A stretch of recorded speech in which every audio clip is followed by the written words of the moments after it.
Simon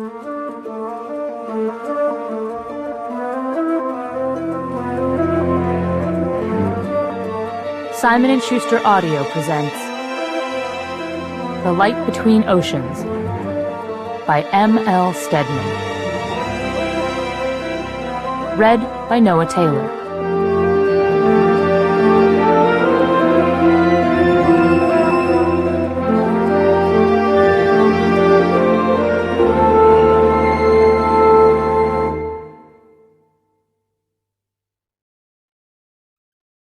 Part 1.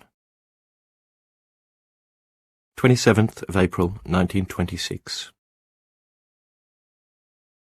On the day of the miracle, Isabel was kneeling at the cliff's edge, tending the small newly made driftwood cross. A single fat cloud snailed across the late April sky, which stretched above the island in a mirror of the ocean below. Isabel sprinkled more water and patted down the soil around the rosemary bush she'd just planted.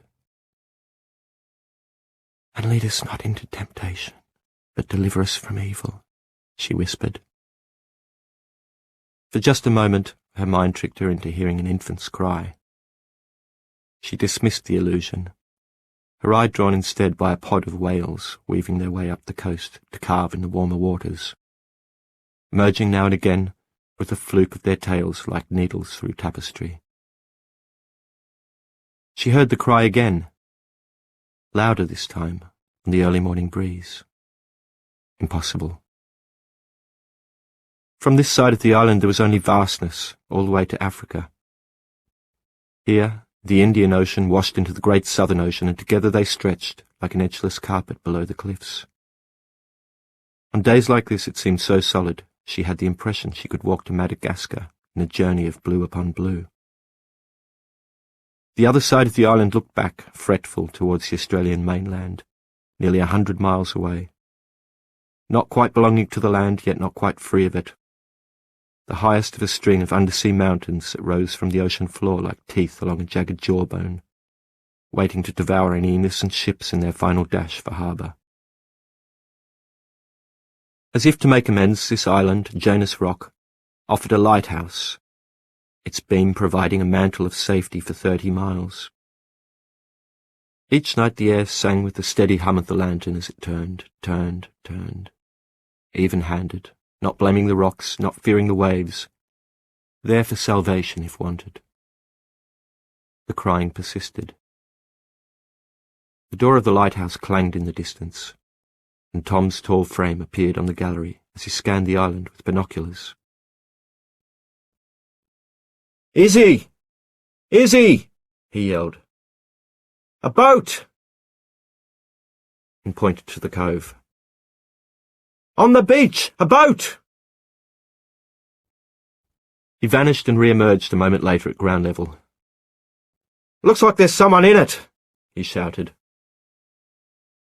Isabel hurried as best she could to meet him, and he held her arm as they navigated the steep, well-worn path to the little beach. "It's a boat, all right," Tom declared. "And oh, cripes! There's a bloke, but—" The figure was motionless, flopped over the seat. Yet the cry still rang out. Tom rushed to the dinghy and tried to rouse the man before searching the space in the bow from where the sound came. He hoisted out a woolen bundle, a woman's soft lavender cardigan, wrapped around a tiny, screaming infant. "Bloody hell!" he exclaimed. "Bloody hell! Izzy, it's a baby. Oh, my Lord above! Oh, Tom! Tom, here, give it to me!" He handed her the bundle and tried again to revive the stranger. No pulse.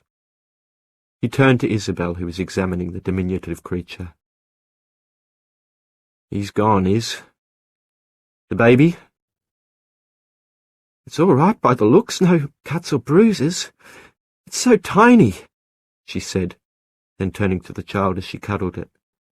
There. You're safe now, little one. You're safe, you beautiful thing."